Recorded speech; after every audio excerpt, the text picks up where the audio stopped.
conférence de Jeremy Stevens. Super, bienvenue à tous, merci d'être là. En tout cas, ça fait super plaisir d'être invité pour donner cette conférence au R&D Day sur la physique quantique, sur la physique de l'ordinateur quantique, bon, la physique quantique évidemment. Avant de commencer, il y a un QR code là avec un site wooclub.com/qubits. Il y aura des questions que je vais poser à tout le monde pendant la conférence. Donc si vous pouvez juste vous scanner scanner maintenant, le QR code reviendra après. Et comme ça, je pourrais vous poser des questions en cours de route. Okay. Décaler un tout petit peu. Ouais, ça marche. Ok, donc on va commencer cette conférence par parler d'un problème assez connu en informatique. C'est le problème du traveling salesman. Donc le problème consiste en cette chose-là. Donc vous partez de la faculté des sciences. Bon, il se trouve que je crois pas qu'on soit à la faculté des sciences en fait. Si. Ah ok, je me suis pas trompé, super. Donc vous partez de la faculté des sciences et vous imaginez vous avez 3 étapes que vous voulez trouver. Donc vous allez aller par exemple au restaurant universitaire, puis à la bibliothèque, puis après vous allez à la boulangerie, puis vous allez revenir à la faculté des sciences. Et donc le jeu maintenant c'est d'essayer de trouver le chemin qui va permettre d'aller à tous ces endroits différents, mais en parcourant le moins de distance possible.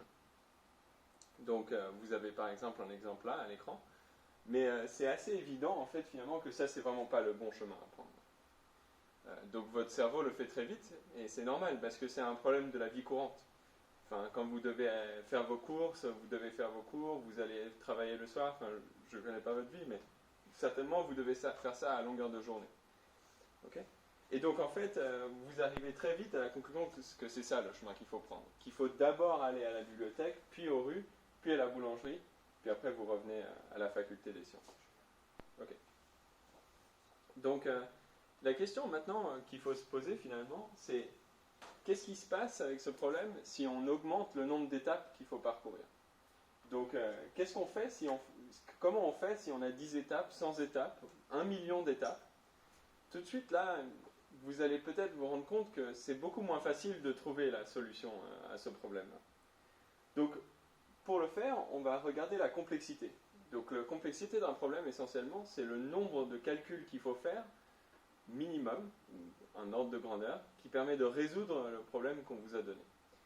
Et donc, vous considérez votre point de départ fixe, et à votre première étape, vous avez 9 choix possibles sur les 10. Vous ne pouvez pas rester à votre point de départ, vous êtes obligé de partir, vous pouvez aller à n'importe quelle autre étape. Une fois que vous êtes arrivé à cette première étape, vous avez 8 choix. Parce que vous ne pouvez pas revisiter l'endroit d'où vous êtes parti avant d'avoir visité le reste, et vous devez visiter quelque chose de nouveau. Il vous reste 8 choix possibles. Et donc, à ce moment-là, vous avez déjà vu 9 fois 8 possibilités, 72 possibilités de chemins possibles pour rien qu'à la deuxième étape. Et donc ce nombre va grandir très vite. Au troisième choix, troisième étape, vous avez 7 choix, etc. Jusqu'à revenir à votre point de départ.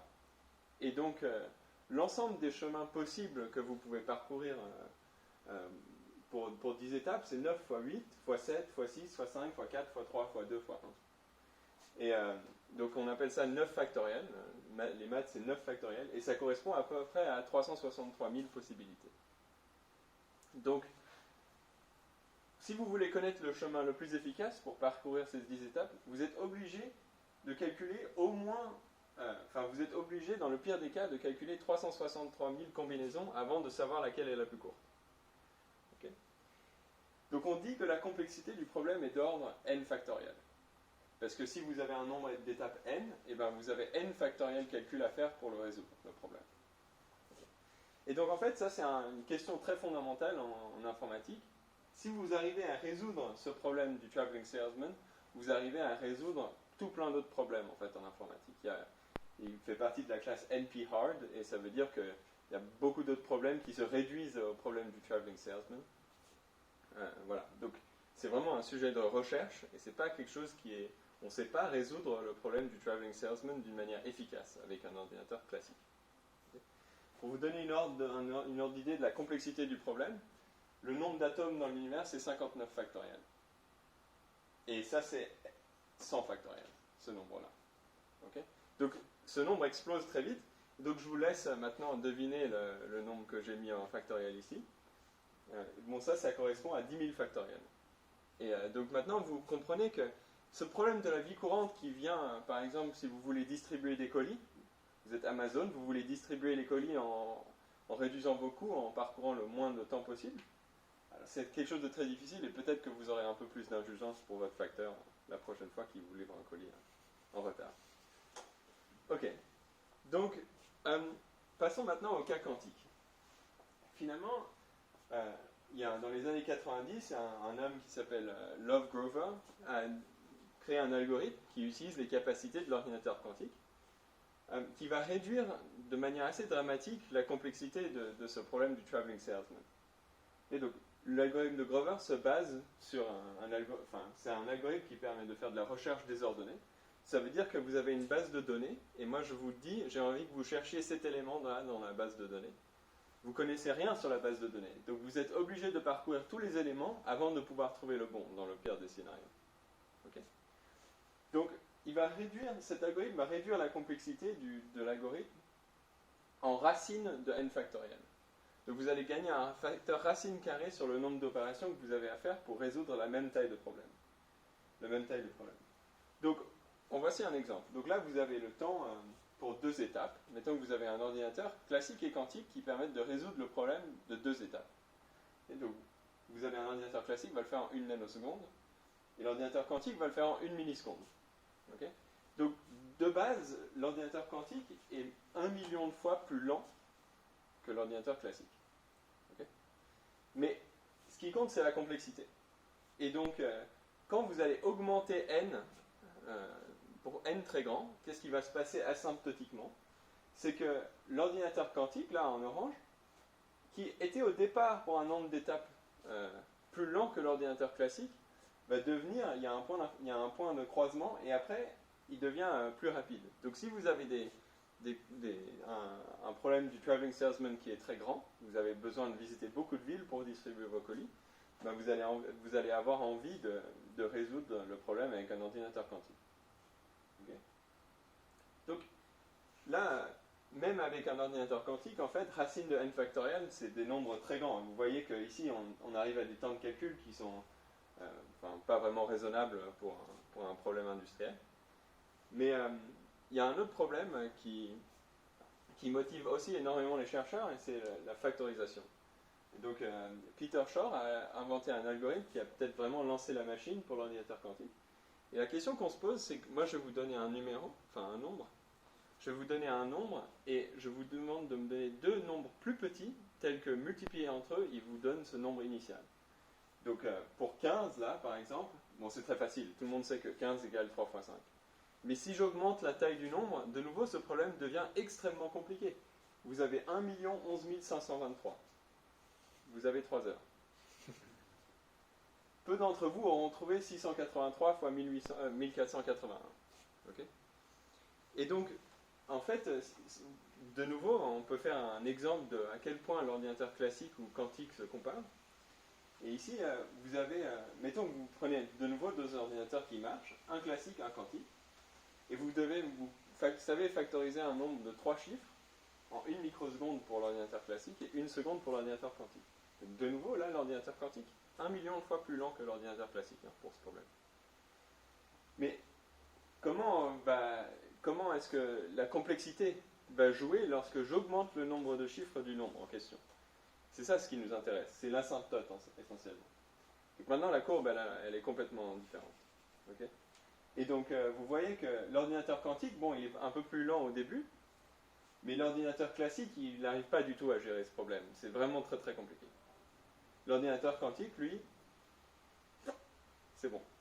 Il arrive à calculer un nombre de chiffres complètement inaccessible pour un ordinateur classique, même avec plein d'optimisation. Donc en fait, peut-être que la motivation principale de ces chercheurs en quantique peut se lire dans cette ligne rouge. Cette ligne rouge, elle passe par 2048.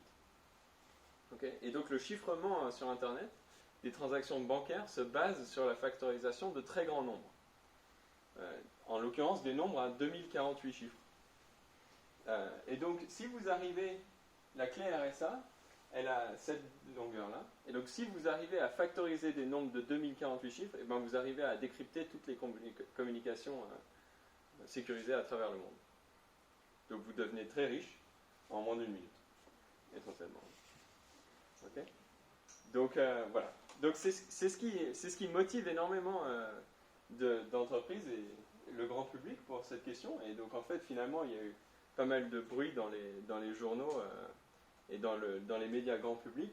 On peut penser au plan quantique qu'a lancé la France il y a seulement quelques mois, de 1 milliard d'euros de financement sur 5 ans. Il y a aussi un programme européen de la même envergure. Et puis il y a eu la suprématie quantique de Google l'année dernière. Donc il y a eu plusieurs grands résultats dans ce domaine. Voilà. Et il y a plusieurs entreprises qui se sont lancées sur ce créneau et sur plusieurs plateformes. Donc il y a les qubits supraconducteurs, les atomes froids, les réseaux photoniques, on peut utiliser des spins. Okay. Et vous voyez que pour chaque technologie qu'on va utiliser pour faire l'ordinateur quantique, il y a déjà pas mal d'entreprises qui se sont lancées et la France tire son épingle du jeu là-dessus. Donc si ça peut vous motiver pour rentrer dans ce domaine, il y a des opportunités en France. Ok, donc moi je suis plutôt spécialiste des circuits supraconducteurs. Et donc c'est ce dont je vais parler aujourd'hui. Et donc il y a certaines choses qui vont que s'appliquer aux circuits supraconducteurs dans ma présentation, mais l'ensemble va être relativement général. Ok. Donc je vous ai expliqué que l'ordinateur quantique, il pouvait résoudre des problèmes super rapidement, enfin certains problèmes super rapidement. Comment ça marche ? Parce que c'est beau de dire qu'on va avoir une machine qui va permettre de résoudre des choses plus vite, mais ok, comment on fait ? Donc ça va être le reste de ma présentation. Et pour répondre à cette question, comment ça marche, il va falloir qu'on fasse une petite introduction à ce que c'est qu'un état quantique et à la superposition quantique. Donc cette partie de la présentation, ce sera la plus technique. Après, ça sera de nouveau un peu plus simple. Il faudra juste un peu s'accrocher. Si vous n'avez pas tout compris pendant cette partie de la présentation, c'est pas grave. Donc, vous pourrez suivre le reste après. Voilà. Ok. Donc, parlons d'abord d'information classique.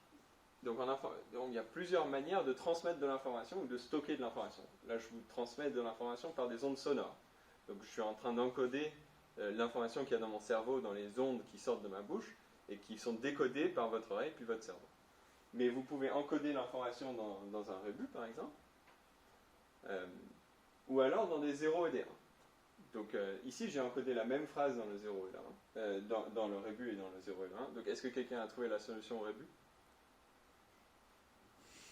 Non ? Ok, allez, le comté est délicieux. Ok, donc dans les ordinateurs classiques, on a décidé de garder l'information sous forme de bits, ou de 0 ou de 1.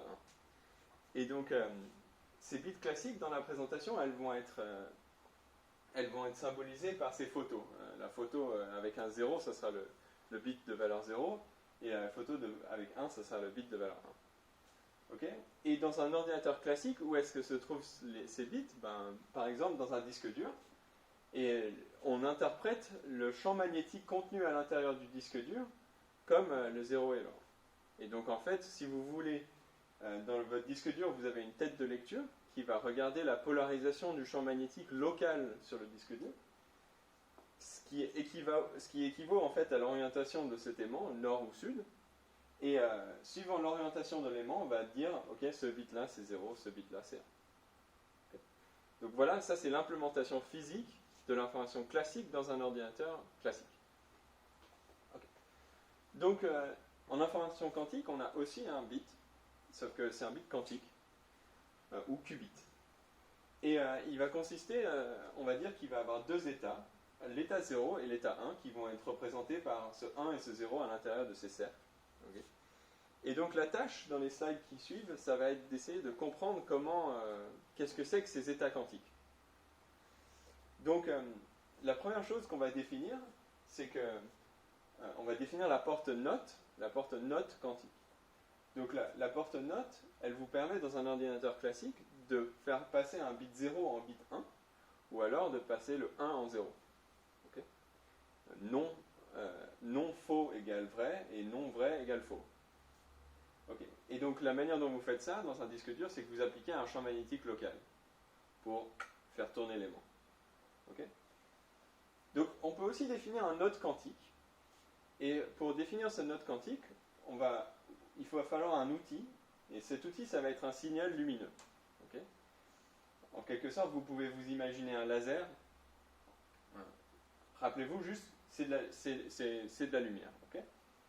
Et cette lumière, elle va vous faire passer de 0 à 1, donc de l'état 0 à l'état 1, ou alors de l'état 1 à l'état 0. C'est symétrique. Okay. Là, je rappelle juste que cette technique pour faire le node quantique n'est valable que dans les circuits supraconducteurs. Il y a d'autres techniques sur les autres plateformes. Toujours une porte, mais elle se fait un peu différemment.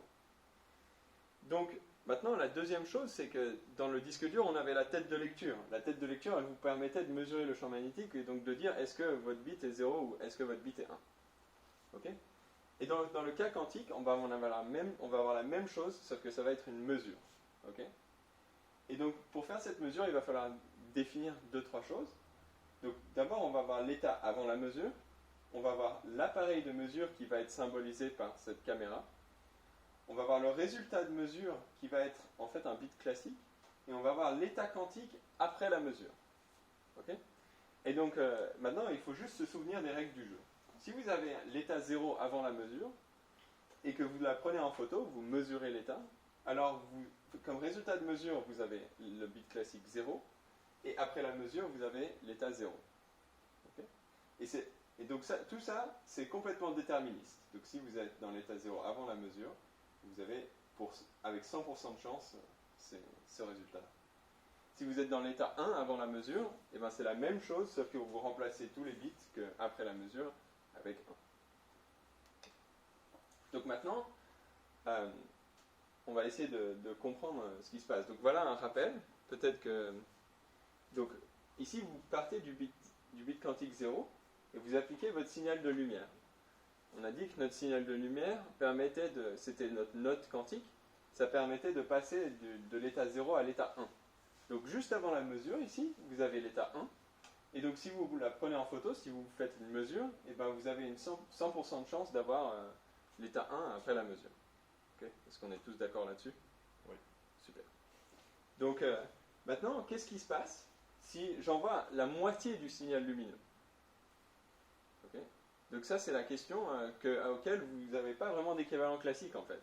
Parce que dans l'ordinateur classique, vous ne pouvez pas avoir des aimants qui ne soient pas polarisés soit en 0, soit en 1. Vous ne pouvez pas être entre les deux, ce n'est pas possible.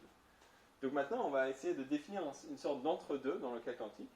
Donc vous allez envoyer ce demi-signal lumineux, et ça va donner un état point d'interrogation, qu'on va essayer de déterminer ensemble. Et la question à laquelle on va répondre, c'est quel est le résultat de la mesure. Okay. Et donc pour faire ça, vous allez vous armer de vos smartphones pour répondre à quelques questions, et ça va nous permettre de faire ça ensemble. Okay. Donc je donne juste quelques secondes aux gens pour se connecter sur le... Sinon c'est wooclap.com qubit, avec un S. C'est Qubits. Okay. Donc, une fois que vous êtes sur la plateforme, vous devrez avoir déjà une question d'échauffement pour voir si vous avez bien suivi le début de ma présentation.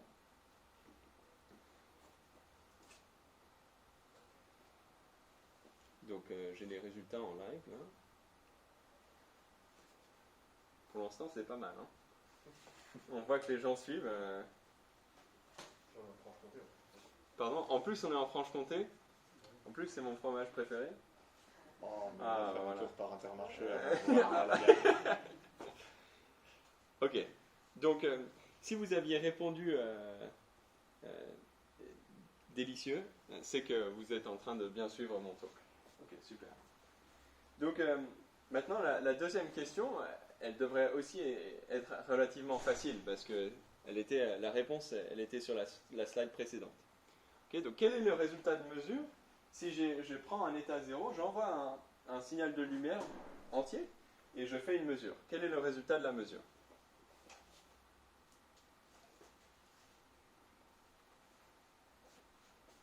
Okay. Pour l'instant, c'est pas mal. quelques hésitations, je vois. J'attends un peu les gens qui sont peut-être connectés à distance. Non, mais il fait de la physique quantique, il Ok. va essayer de nous flouer. Donc là, si vous aviez répondu 1, eh ben vous avez raison. Ok. Donc il y a 30% des gens qui ont répondu qu'on mesurait 0. Donc pour ça, je vais juste vous rappeler la règle. Donc vous partez de l'état 0, vous envoyez le signal de lumière vert, et ce signal de lumière, il va inverser, il fait le note. Donc il va transformer l'état 0 en état 1. Et vous savez que vous avez 100% de chance de trouver le résultat de mesure 1 si vous prenez une photo de l'état 1. Ok. Donc voilà, ça c'était la réponse. Bravo à ceux qui ont réussi. Ok, maintenant, on va mettre les doigts dedans direct. Quelle est la réponse à cette question? Donc vous prenez l'état 0, vous envoyez la moitié du pulse du signal lumineux, vous avez cet état point d'interrogation, et je vous demande quelle est la réponse de cette mesure. Et donc là, vous avez 4 choix possibles. Soit vous avez plus 6 choix possibles. Soit vous êtes en 0, soit vous avez le résultat de mesure en 0, soit 1, soit 50% du temps 0, soit 50% du temps, soit 50% du temps 1, soit 0 ou 1, mais pas en proportion 50-50, soit vous ne savez pas. Ou alors vous pensez que c'est autre chose.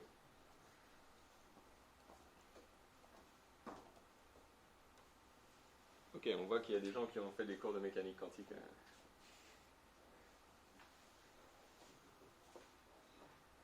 Okay. Donc là, on peut corriger. Donc vous êtes 65% à avoir répondu juste. Donc effectivement, si vous envoyez la moitié du signal lumineux, ben, vous allez mesurer 50% du temps 0 et 50% du temps 1. La manière dont vous pouvez réfléchir à ça, c'est que vous avez fait un peu la moitié de la distance entre 0 et 1 avec ce pulse lumineux.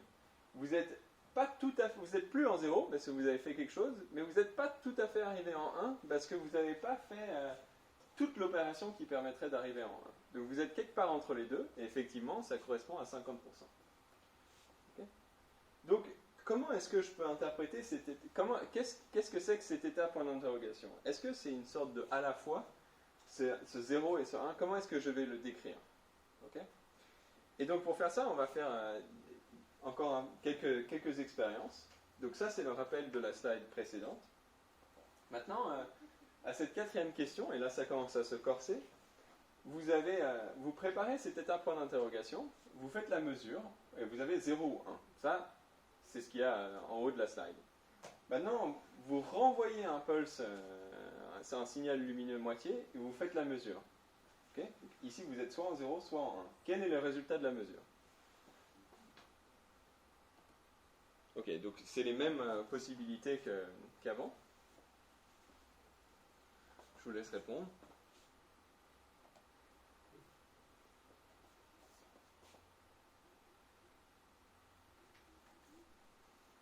Pas mal. Ok. Donc là, de nouveau, vous êtes à peu près 60% à avoir eu la bonne réponse. Vous êtes à la fin, vous allez soit mesurer 0 ou 1 avec une proportion de 50-50. Donc il y a à peu près 30% des gens qui ont dit que c'était pas 50-50. Et en fait, vous pouvez regarder le problème en coupant la slide ici. Et en fait, à partir du moment où vous êtes reparti de 0 ou de 1, et ben en fait, votre problème, il se réinitialise en fait. Je vous demande de répondre à la même question qu'ici. Du point de vue, si vous commencez ici sur la slide. Okay. Donc la réponse, elle est identique. Vous êtes quelque part entre les deux. Okay. Maintenant, on fait la même chose, mais on enlève l'appareil de mesure. Donc on va envoyer un demi-pulse, un demi-signal lumineux. On va préparer cet état point d'interrogation. On ne va pas mesurer. Okay. Et maintenant, je renvoie le demi-signal lumineux et je fais la mesure. Quel est le résultat de la mesure? Donc là, normalement, vous avez encore les mêmes réponses. Ok, là, ça devient un peu plus compliqué. Ok. Ok, donc on voit qu'il y a certaines personnes qui au QCM mettent toujours C. Alors, dans les résultats. Donc, ok, donc 10% d'entre vous ont vu juste à cette question, et c'est vrai que c'est clairement la plus difficile. Donc 50% d'entre vous ont dit que c'était la même réponse que ici. Et vous avez raison en fait, parce que vous avez raison de penser ça. Dans la vie de tous les jours, si vous mesurez la pression de votre roue de vélo, ça n'affecte pas la pression.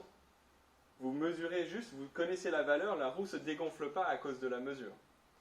Mais en mécanique quantique, c'est pas vrai. En fait, la mesure va avoir un effet sur l'état. Et donc ici, comme vous n'avez pas mesuré, ben vous êtes dans cet état point d'interrogation, vous avez fait la moitié du chemin entre 0 et 1, et maintenant vous faites encore l'autre moitié du chemin. Et donc vous arrivez dans l'état 1. Et donc le fait que l'instrument de mesure ait un effet sur l'état, c'est quelque chose qui ne peut juste pas s'expliquer avec la physique classique, c'est quelque chose qui sort du commun de la vie de tous les jours. Et donc, cet état point d'interrogation ne peut pas se décrire par un 0 ou un 1 classique. Okay. Et les physiciens ont inventé une notation pour ça. Et l'état point d'interrogation, c'est 0 plus 1. Et avec ce facteur de normalisation, racine de 2. Et en fait, ces flèches que vous voyez dans la slide, ça veut juste dire qu'on a affaire avec des états quantiques. Okay. Donc cette notation, ça veut juste dire quantique essentiellement. Ok. Donc maintenant, on a ces états bizarres qui nous permettent de faire des choses qui ne sont pas du tout classiques. Donc qu'est-ce qui se passe si on en prend plusieurs? Donc là, j'ai pris 2 bits quantiques. On va tous les préparer dans cet état bizarre, cet état point d'interrogation. Et je vais essayer de les décrire en même temps. Donc pour faire ça, on va utiliser la même stratégie qu'on a eue jusqu'à maintenant. On va faire des mesures. Okay. Et donc si vous faites la mesure de ces 2 bits quantiques, eh ben, vous avez plusieurs résultats de mesure possibles.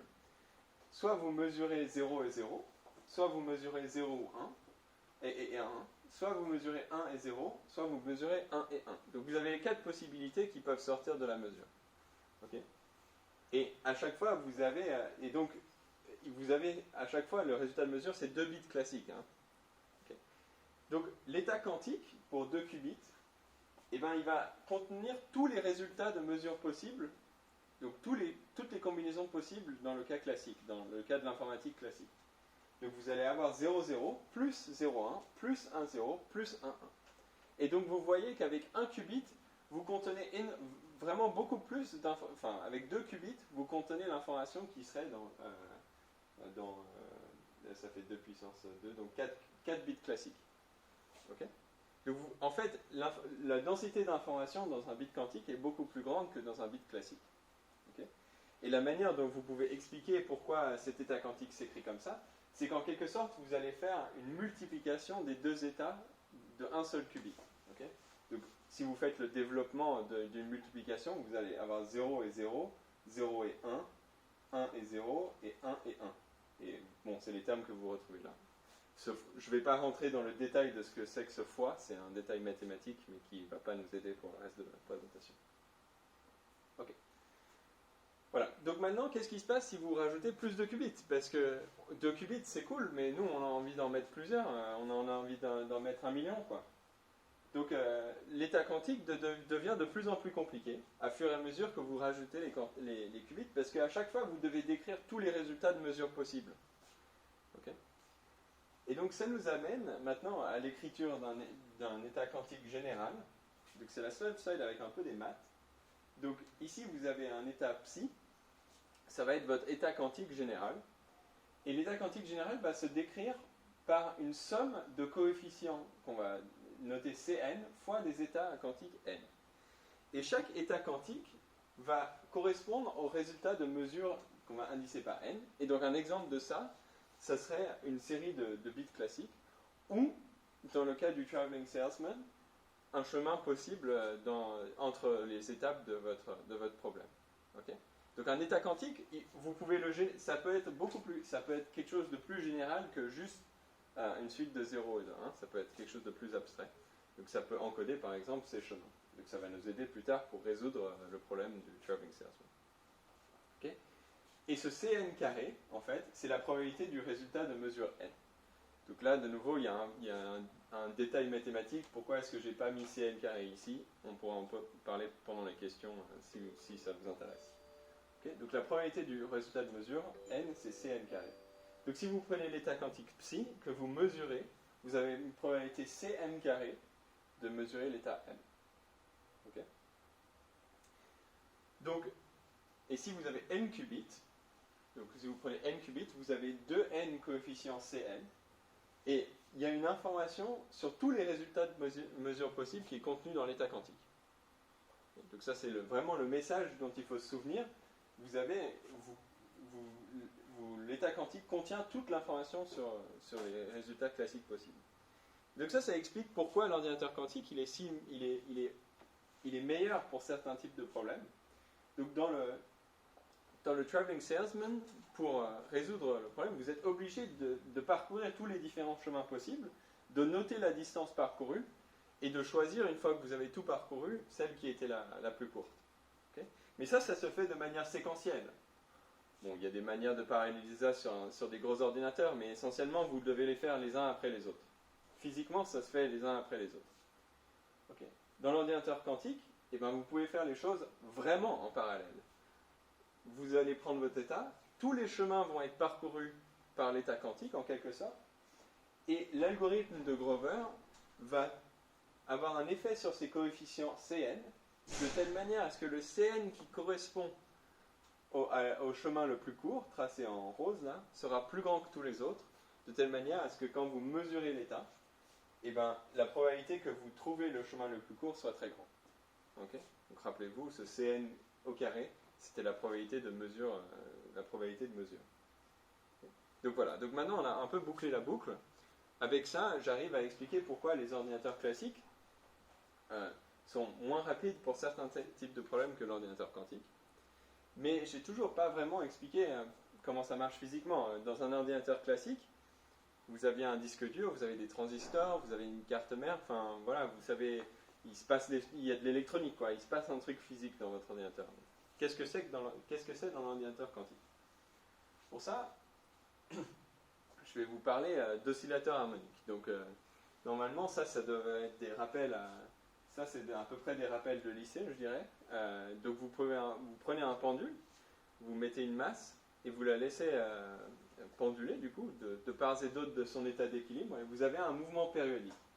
Et la physique qui décrit ce mouvement, ici, ou le mouvement d'une masse qui oscille sur un ressort, ou alors la physique de l'électronique d'un circuit LC, où l'énergie se déplace du champ magnétique au champ électrique dans la capacité, bah, c'est la même chose, quoi. Tout se décrit pareil en termes physiques, en termes mathématiques. Okay.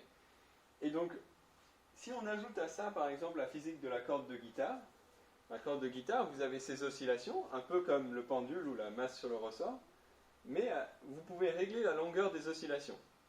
Et donc, si vous réglez la longueur, vous avez seulement certaines fréquences qui sont admises, et c'est pour ça qu'en bougeant votre doigt sur les cordes, eh ben, vous pouvez faire différentes notes sur la guitare.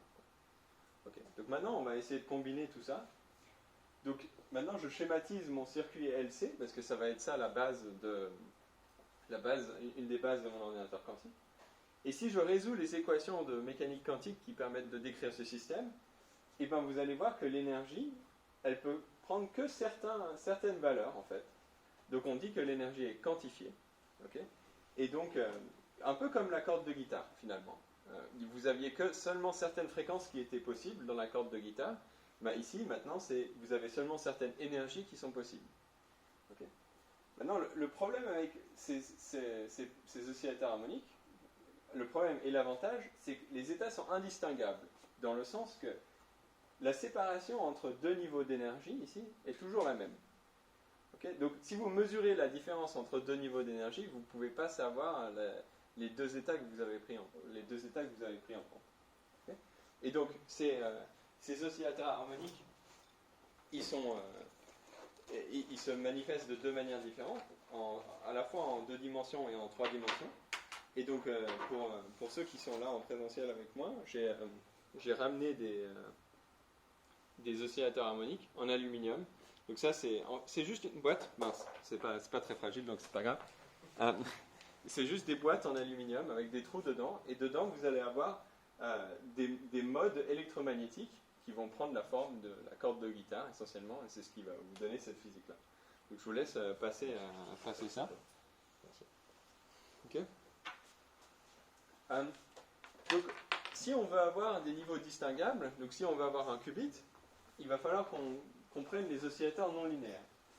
Et donc pour ça, on va introduire la jonction Josephson. Donc la physique de la jonction Josephson, ça a été le sujet du prix Nobel 1973. Donc en 45 minutes, je ne pense pas que je puisse donner un cours là-dessus. Ça va être un peu compliqué. Par contre, ce que je peux vous dire, c'est que dans certains régimes, elle se modélise par une inductance non linéaire. Okay, et donc, vous prenez le symbole de l'inductance et vous passez un trait dedans, ça fait une inductance non linéaire. Et donc, vous pouvez créer un circuit avec ça. Et le circuit, va être le même circuit LC, mais ça va être le circuit LC non linéaire. Si vous utilisez les équations qui décrivent ce circuit, les équations de la mécanique quantique, bah vous avez de nouveau des niveaux d'énergie qui sont quantifiés. Mais cette fois, ils sont indistinguables. Ils sont distinguables. Okay, ça veut dire que la différence entre chaque niveau est différente. Okay, et donc, l'avantage de ça, c'est que maintenant, si vous mesurez la différence d'énergie entre deux niveaux, et ben vous pouvez savoir quels deux niveaux vous avez mesurés. Et ça va nous permettre de définir des qubits. Donc vous pouvez choisir par exemple le niveau 0 ici, comme votre état 0, et le niveau 1 comme votre état 1. Okay, et ça va vous définir un qubit avec l'énergie qui dépend de cette distance ici dans l'énergie. Okay, donc maintenant vous avez compris que les jonctions Josephson nous permettent de définir les qubits et d'avoir ces états bizarres qu'on a découverts tout à l'heure. Okay. La dernière chose qui nous reste, c'est le contrôle. Et donc, pour le contrôle, on avait besoin de ces signaux lumineux qui nous font faire ces portes-notes quantiques. Okay, et donc, la manière dont on va le faire, c'est qu'on va utiliser des masers. Okay, donc, les masers, c'est des microwave lasers. En fait, les masers ont été inventés bien avant les lasers, mais c'est les lasers que tout le monde connaît parce que c'est ce qu'il y a dans votre lecteur DVD, dans votre lecteur CD. Bon, on n'en utilise plus trop, mais voilà, c'est des choses qu'on utilise tous les jours. Okay, et donc, dans notre labo, on a des lasers qui ressemblent à ça. Comme ce n'est pas les mêmes fréquences, comme ce n'est pas la même longueur d'onde, ça n'a pas la même tête que ce que vous utilisez dans votre lecteur CD, mais on peut générer des ondes aux bonnes fréquences. Et ça va nous, bon là vous avez les lasers, ça ressemble à ça.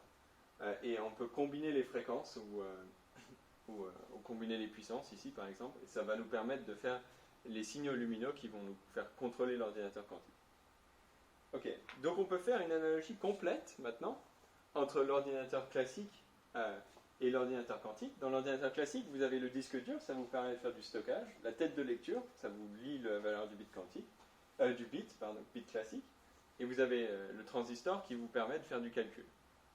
Okay, donc, qu'est-ce que c'est que ces éléments dans le cas quantique? Bon, une manière de faire l'équivalence, le sujet intéressant, c'est qu'il y a plusieurs manières de faire cette équivalence. Une des manières de faire cette équivalence, c'est que le stockage, c'est votre qubit, c'est votre système à deux niveaux, c'est votre bit quantique. Okay, la lecture, elle se fait en utilisant des oscillateurs harmoniques, voilà, ces oscillateurs harmoniques et le contrôle, les lasers. Et le calcul se fait en utilisant les lasers et les jonctions. Okay. Et donc maintenant, vous voyez, grâce à cette équivalence, qu'en fait, l'ordinateur quantique peut résoudre les mêmes problèmes que l'ordinateur classique, juste d'une autre manière, okay, d'une manière différente. Okay. Donc, voici par exemple la structure d'une carte mère quantique. Ça c'est un échantillon qui provient de Google ou de l'université de Californie. Et donc vous allez voir toutes les choses dont on a parlé dessus là. Donc vous avez des lignes de contrôle qui permettent d'amener les signaux qu'on veut emmener jusqu'au qubit. Vous avez les oscillateurs harmoniques, là c'est les zigzags ici, qui vont permettre de faire la lecture. Et vous avez les jonctions Josephson. Donc en fait ici cette croix c'est pas la jonction. La jonction, vous ne pouvez pas la voir sur cette image parce que l'échelle est trop grande. Les jonctions, c'est quelques centaines de nanomètres, et là, on est à une échelle en millimètres. Donc, vous ne pouvez pas les voir sur ces échelons-là. Et donc, pour ceux qui sont là, pour ceux qui sont là, j'ai amené également des puces qui permettent de voir ça. C'est un peu fragile, je vous demande juste de ne pas les sortir de la boîte, mais vous pouvez les regarder par-dessus. Et si vous avez accès à un microscope à un moment donné, cet après-midi, on pourra aller regarder à quoi ça a l'air après. Ok. Donc voilà pour l'implémentation physique. Donc, bon, j'arrive à la partie qui va conclure ma présentation. On a discuté des problèmes que pouvait résoudre l'ordinateur quantique. On a décrit le formalisme qui permet d'expliquer pourquoi c'est plus rapide.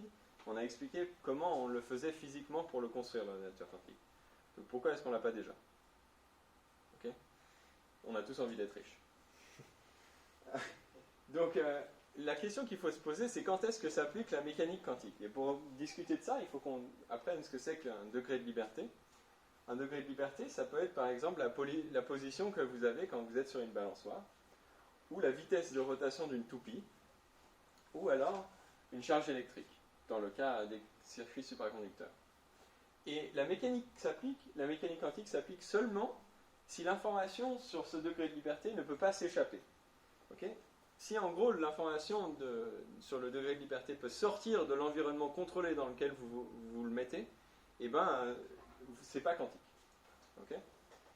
Et donc cet état vraiment super, avec des propriétés super intéressantes, si l'information quantique peut s'échapper, ben, à cause de bruit dans l'environnement, à cause du champ magnétique terrestre, à cause de l'antenne 5G qui vient d'être installée à côté de chez vous, à cause de la radioactivité naturelle, eh ben, elle va détruire l'état quantique, elle va faire une mesure de l'état en fait, c'est l'environnement qui va mesurer l'état, et donc vous allez vous retrouver plus qu'avec le bit 0 et le bit 1.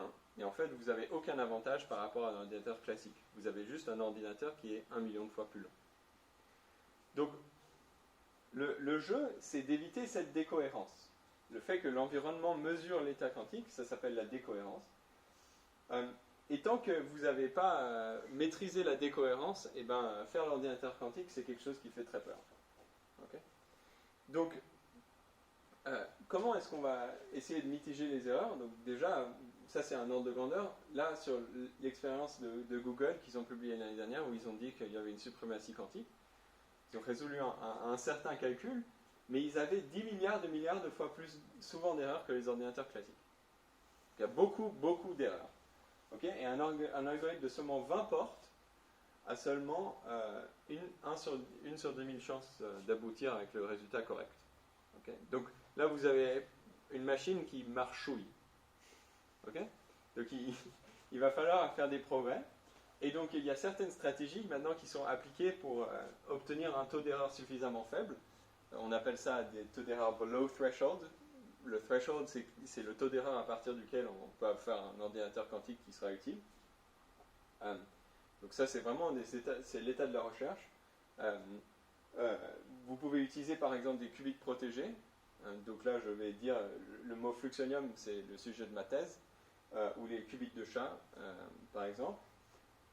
Ou alors vous pouvez, donc ça c'est la partie hardware que vous allez améliorer, et après il y a une partie d'ingénierie quantique, on va dire, d'ingénierie de la manière dont vous allez faire cette équivalence entre l'ordinateur classique et l'ordinateur quantique. Vous allez faire des codes de correction d'erreur, donc vous allez essayer de détecter s'il y a une erreur qui s'est passée, et vous allez essayer de les corriger, en utilisant par exemple le surface code, où il y a d'autres codes qui sont possibles, mais toutes demandent un nombre extrêmement élevé de qubits actuellement. Sauf qu'un qubit, ça a besoin de beaucoup de place, en fait. Et donc non seulement il y a des problèmes d'erreur, il y a aussi des problèmes d'ingénierie. Donc ici, vous avez votre carte mère quantique, elle se trouve tout en bas de ce qu'on appelle un frigo à dilution. Elle se trouve à 20 millièmes de degré au-dessus du zéro absolu. Okay? Donc ça ressemble à ça à l'extérieur. Donc là, j'ai pris une image des ordinateurs quantiques d'IBM. Okay? Et donc IBM travaille avec une cinquantaine de qubits environ, je ne connais pas le nombre exact, mais vous voyez qu'il y a déjà énormément de câbles dans cet instrument, et il y a toute une infrastructure autour pour le faire tourner. Okay? Donc comment est-ce que vous gardez tout ce qui doit être froid, comment est-ce que vous le gardez froid, tout en amenant tous les signaux de contrôle? Okay? Donc là j'ai une autre image de Google, ça c'est leur expérience avec 53 qubits. Okay, et vous voyez le nombre de câbles qu'ils doivent amener pour chaque qubit et la densité dans leur frigo à dilution. Donc il y a un vrai problème de place. Et c'est pas facile de transposer toute cette électronique ici de contrôle à l'intérieur de cette machine-là. Okay. Et donc, là, il y a des questions. Comment est-ce qu'on contrôle 1 million de qubits? Comment est-ce qu'on les garde froids? Comment est-ce qu'on corrige les erreurs? Comment est-ce qu'on collecte les qubits? Il y a énormément de questions encore ouvertes qui ne sont pas résolues, qui sont encore de l'ordre de la recherche. Okay. Mais pour finir sur une note positive, en 1947, c'était le premier transistor qui a été inventé à Bell Labs. Et maintenant, 73 ans plus loin, bon, on n'est plus en 2020, on est en 2021. Mais le message reste le même, on a des smartphones qui permettent de contrôler à distance un pointeur laser avec des technologies de communication qui ne marchaient pas vraiment il y a 20 ans. Donc on a fait des progrès phénoménaux sur les ordinateurs classiques en 70 ans. Le premier vrai résultat sur les ordinateurs quantiques avec des circuits supraconducteurs, c'était 1999. Est-ce qu'on aura un ordinateur classique quantique avant 2070? Je ne sais pas. Mais en tout cas, ça va être très passionnant de voir où ça va nous emmener, cette recherche. Et voilà. Donc je vous remercie beaucoup pour votre attention. Merci de m'avoir donné l'opportunité de nouveau de donner cette présentation. Et je vous laisse avec une photo de notre groupe où on se pose toutes ces questions, et où on essaie de comprendre la physique qui va avec. Merci. Bien, merci beaucoup.